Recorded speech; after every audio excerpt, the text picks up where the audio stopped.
kelas SD yang pernah kita lakukan clap boom. Bisa? Oke.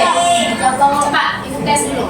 Clap, boom, clap, boom, boom, boom, boom, boom, boom, boom, clap, clap, clap, boom, boom, boom, clap, clap, boom. Oke, udah semangat semua? Sudah. Bisa fokus nanti ikut pembelajaran? Sudah. Baiklah, anak ibu, hari ini kita akan belajar pada pertemuan sebelumnya.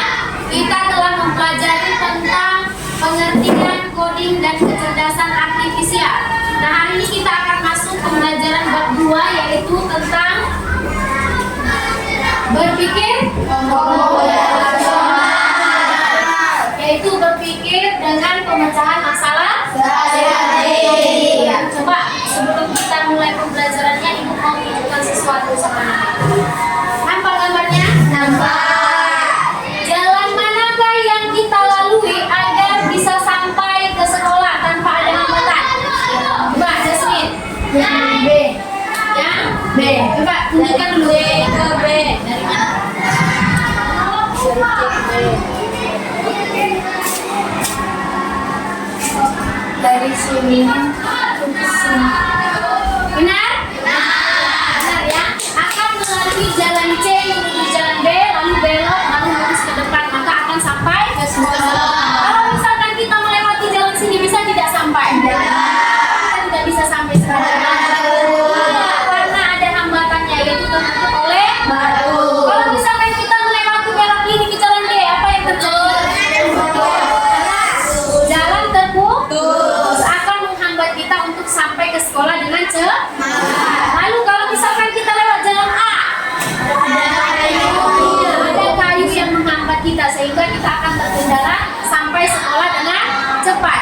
Begitu dengan kehidupan kita sehari-hari. Ya, sama seperti kamu berangkat sekolah, pasti ada jalan tercepat yang akan kamu pilih. Ya kan? Benar nggak? Ada di sini yang pilih berangkat sekolah itu jalan paling panjang, dia pilih sampai ke sekolah. Ada? Pastinya kita akan mencari rute terbaik, ya, rute tercepat. Nah, hari ini tujuan pembelajaran kita yaitu memahami tentang konsep dasar dari berpikir komputasional. Yang kedua yaitu mampu menguraikan dan memberi contoh penerapan berpikir komputasional dalam menyelesaikan masalah kita sehari-hari. Sama seperti gambar yang telah Ibu tunjukkan sebelumnya. Oke, di sini ada pertanyaan yang harus kita jawab bersama. Coba diperhatikan. Siapakah aku?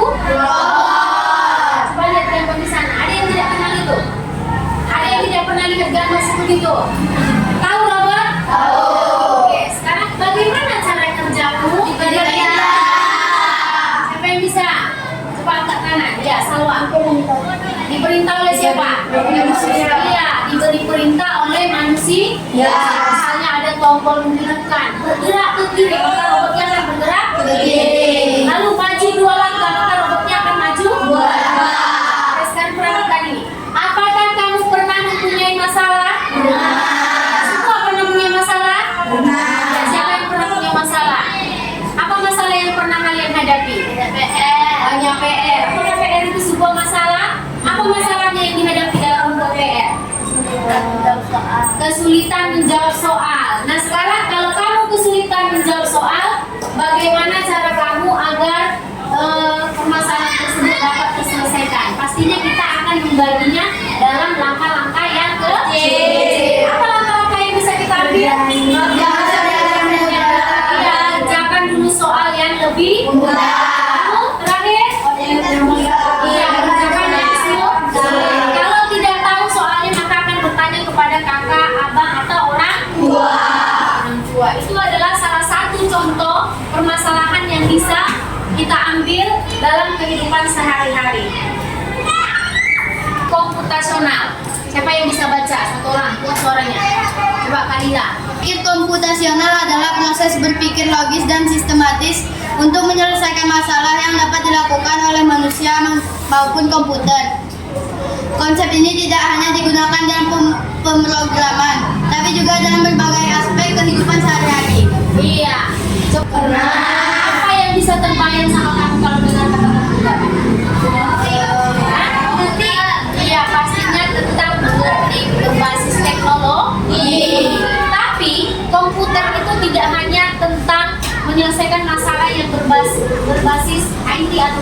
teknologi, tapi bisa kita juga jumpai dalam kehidupan sehari-hari. Coba perhatikan tadi sudah dibaca temannya bahwa berpikir komputasional adalah berpikir logis, sistematis dalam menyelesaikan permasalahan yang dihadapi manusia dalam kehidupan sehari-hari. Sama seperti tadi, mencari rute terbaik ke sekolah, kemudian menyelesaikan langkah-langkah kecil dalam mengerjakan PR.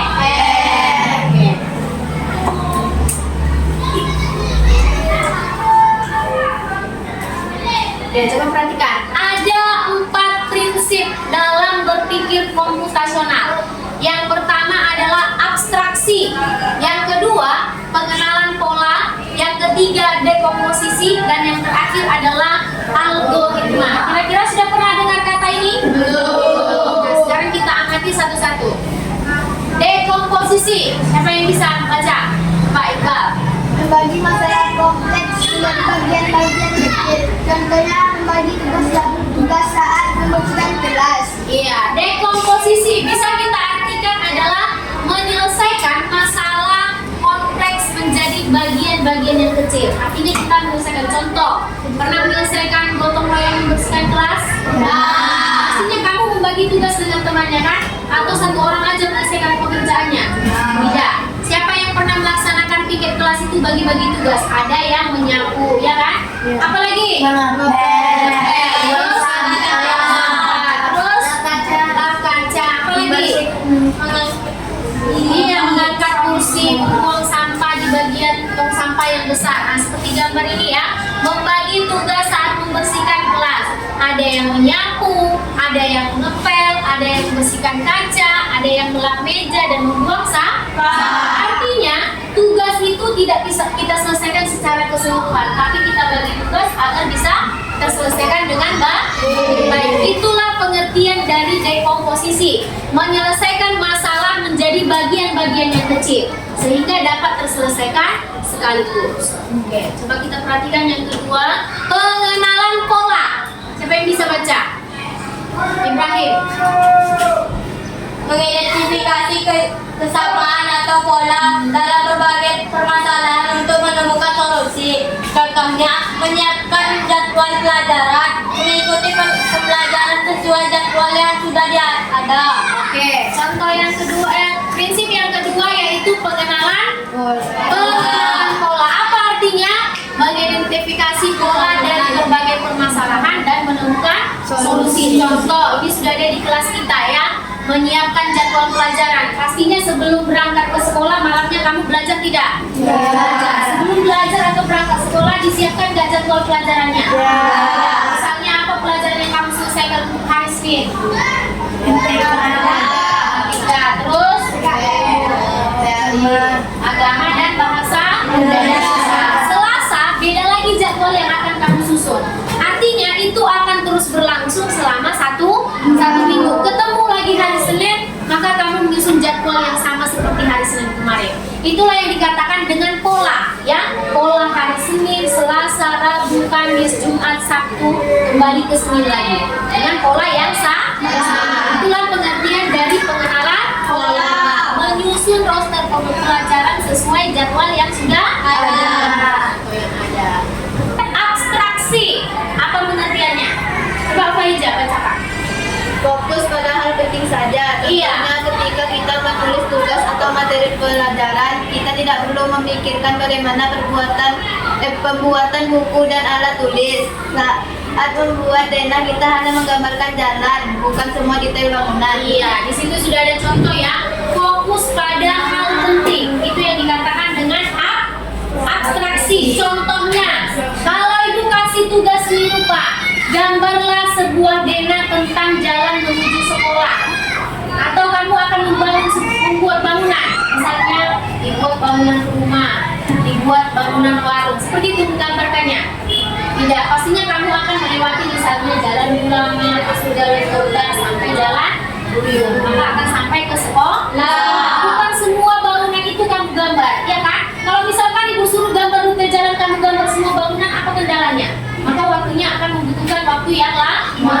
Ya, selesainya lama. Jadi seperti itu ya contohnya, fokus pada hal yang penting saja. Kemudian contoh kedua, ketika menulis tugas materi pelajaran kita dibuat, dari mana asalnya? Apa fokus kamu? Pastinya menjawab soal. Iya, menjawab soal. Apa soal yang diberikan itu yang kamu kerjakan. Tidak mungkin kamu berpikir bagaimana cara buku ini terbuat ya. Siapa yang buat? Bagaimana prosesnya? Tapi ketika kamu mengerjakan soal, maka kamu akan membaca soal nomor 1. Pertanyaannya ini, maka jawabannya ini. Ya, itu dinamakan dengan abstraksi. Fokus pada hal penting atau permasalahan yang penting saja. Yang keempat terakhir adalah algoritma. Apa? Algoritma. Apa pengertian algoritma, Rehan? Menyusun langkah-langkah instruksi ataupun prosedur yang sistematis untuk menyelesaikan suatu masalah. Contohnya langkah-langkah membuat kopi. Iya, contohnya langkah-langkah membuat kopi. Nah, nanti tugas yang akan dikasih tentang algoritma, ya. RKPD-nya nanti menggunakan pendekatan algoritma. Jadi kita pahami betul apa itu algoritma. Algoritma adalah menyusun langkah-langkah prosedur yang sistematis untuk menyelesaikan suatu masalah. Contoh langkah-langkah membuat kopi yang pertama apa dilakukan? Gelas dan sendoknya. Siapkan gelas dan sendok. Lalu apa yang kedua?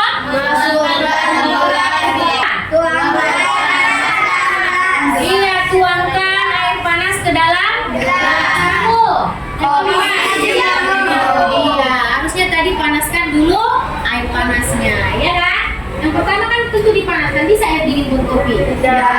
Itu adalah prosedur secara sistematis, artinya sesuai urutan dan langkah-langkah, ya. Oke, sekarang kita perhatikan. Ada yang tahu di gambar apa? Gambar? Pernah makan mie rebus? Tahu langkah-langkahnya? Iya, siapa yang bisa jelaskan satu orang langkah-langkah membuat mie rebus yang simple? Coba, angkat tangan atas. Panaskan air ke dalam panci. Nah, terus? Siapkan piring dan sendok. Nah, yang ketiga. Buka kemasan mie. Buka kemasan mie, lalu? Saat air sudah panas, masukkan mie ke dalam panci. Ya. Dan buka bumbu ke dalam piring. Sesudah memasak mie, kita masukkan minyak ke dalam piring dan aduk bersama minyak. Terus minyak bisa dipakai. Oke, itu versi dari atar. Ada versi yang lain ya. Ditambahkan topping telur, sayuran, bisa ditambah sosis dan lain, atau diiris dulu bawangnya, ya kan? Jadi memasak mie rebus itu ada banyak versi, tergantung siapa yang masak, tapi dengan langkah-langkah dan prosedur yang benar-benar. Nah, hari ini kita akan lebih membahas atau fokuskan tentang algoritma. Mengapa algoritma itu penting dalam kehidupan sehari-hari? Yang pertama, komputer hanya bekerja sesuai instruksi. Yang kedua, yang ketiga,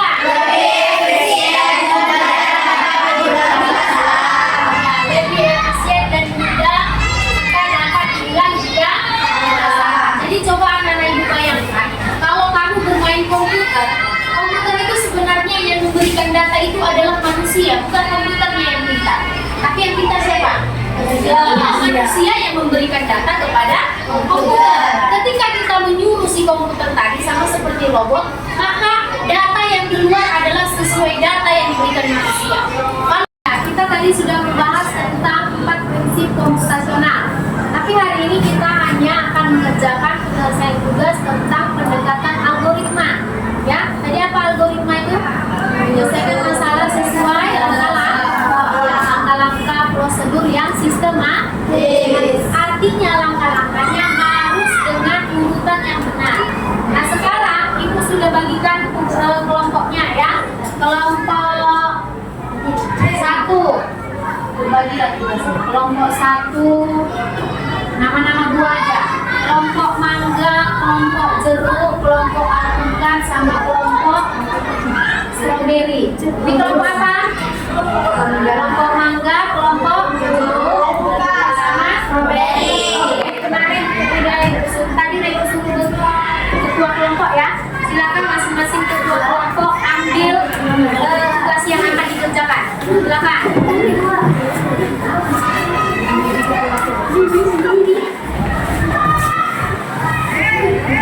Ya, nanti dibacakan di kelompok. Mangga dapat mie goreng. Ya. Mie goreng kelompok. Terus jus mangga. Goreng jus mangga. Stroberi. Nasi goreng. Kelompok alpukat. Jadi masing-masing kelompok kamu itu mendapatkan tugas menentukan langkah-langkah seperti menggunakan pendekatan algoritma. Misalnya ini dapat apa tadi? Ya, kelompok ini dapat? Nah, kelompok ini? Agar-agar. Kelompok yang ini? Nasi goreng. Sesuai dengan tugas kelompok di depan. Terbayang nggak kamu nasi goreng itu seperti apa? Ya, kalau membayangkan yang di depan, apa rasanya? Enak, lapar, jadi enak. Oke, silakan diskusi dengan teman kelompoknya. Tuliskan nama kelompoknya. Misalnya nama kelompok stroberi, anggotanya siapa aja? Ya?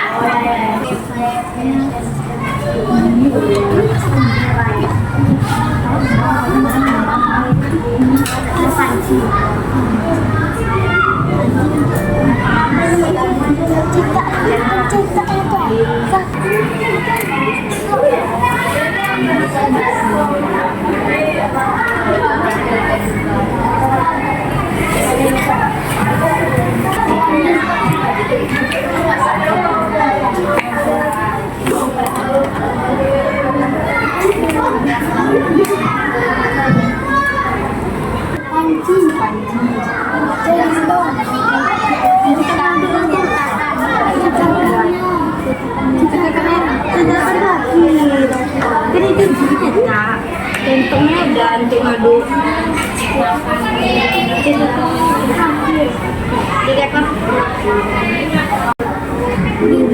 langkah-langkah yang ada di LKPD-nya itu belum berarti kamu itu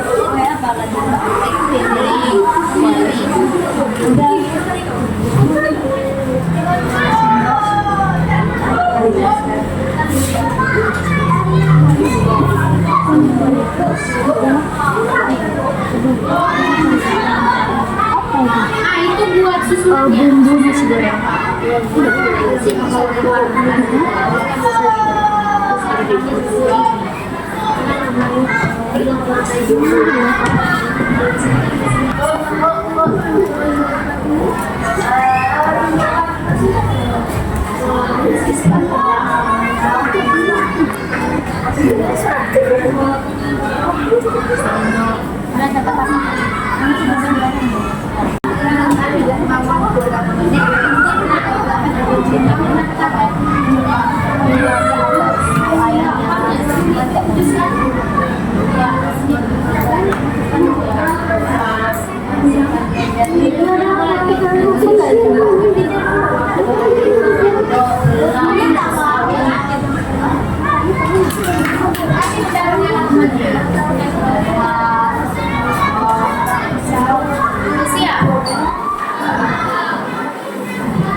Selesai semuanya. Nah, sekarang kita akan melakukan presentasi dari tugas kelompok yang sudah didapatkan. Tapi biar tidak berebut pilihan majunya, kita undi aja ya. Yang maju pertama siapa?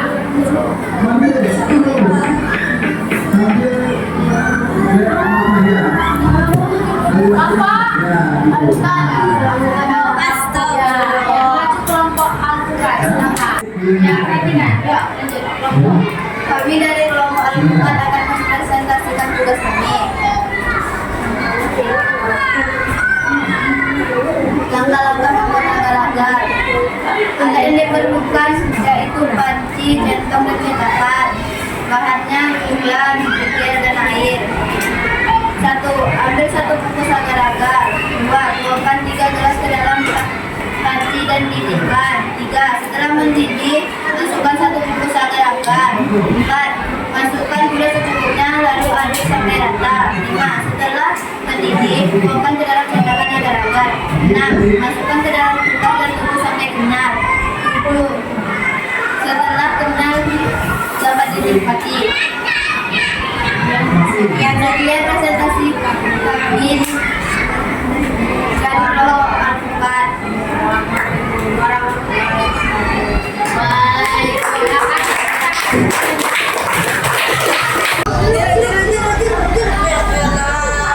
Kelompok Mangga.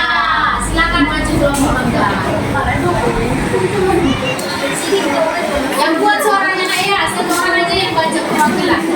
Assalamualaikum warahmatullahi wabarakatuh. Waalaikumsalam warahmatullahi wabarakatuh. Maka akan mempresentasikan cara membuat mie goreng.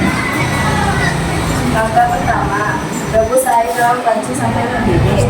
Langkah kedua, masukkan mie ke dalam air yang mendidih selama 3 menit. Langkah ketiga, panaskan sedikit minyak di wajan.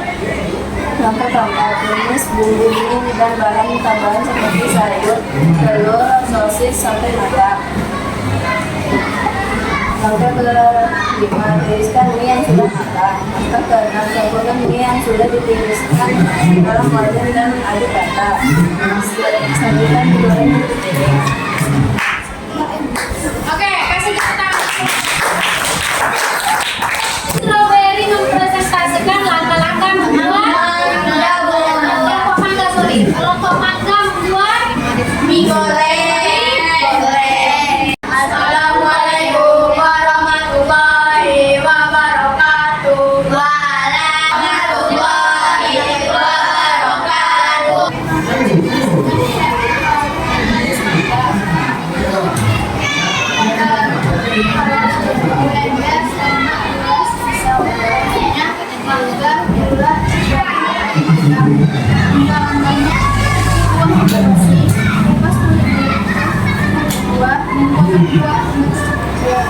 Masukkan kuah ke dalam wajan dan tambahkan air matangkan 2 siswa selera. Tambahkan kacang untuk direndam dan halus. Sajikan jus ke dalam gelas dan tambahkan es selera. Waalaikumsalam warahmatullahi wabarakatuh. Sudah semua kelompok melakukan presentasi langkah-langkah membuat yang pertama yaitu membuat nasi goreng. Tadi sudah Ibu periksa juga kelompok mana tadi yang menyelesaikan langkah-langkah membuat nasi goreng? Kelompok strawberry. Tadi Ibu sudah perhatikan sesuai langkah-langkah yang sudah Ibu buat acak di LKPD, mereka berhasil menyusun dengan langkah-langkah yang benar secara sistematis. Kemudian kelompok membuat jus mangga. Kelompok jeruk. Ya, tadi mereka juga sudah presentasi dan Ibu sudah mengecek juga LKPD-nya. Mereka sudah menyusun secara sistematis berdasarkan langkah-langkah yang sudah Ibu sediakan. Ya, kemudian yang ketiga tadi kita sudah menyusun langkah-langkah membuat mie goreng yang telah dikerjakan kelompok Mangga. Jadi susunannya juga tadi sudah benar. Kemudian yang terakhir membuat agar-agar yang dikerjakan oleh kelompok Al-Quran. Susunannya juga sudah sesuai.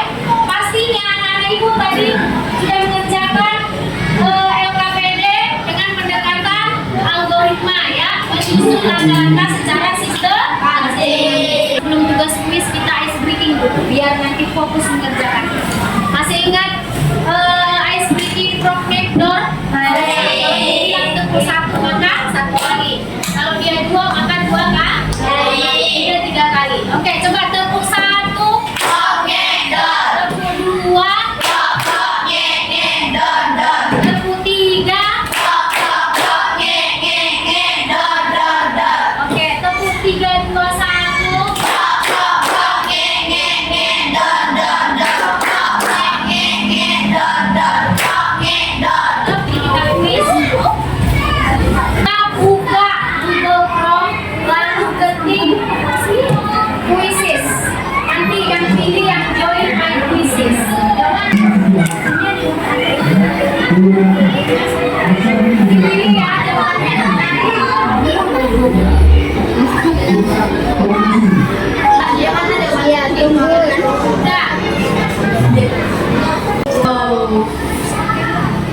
Dengan menguasai berpikir komputasional, seseorang dapat menjadi memecah masalah yang lebih baik, lebih kreatif, dan lebih efisien dalam menghadapi berbagai tantangan, baik di dunia nyata maupun dalam dunia digital. Iya,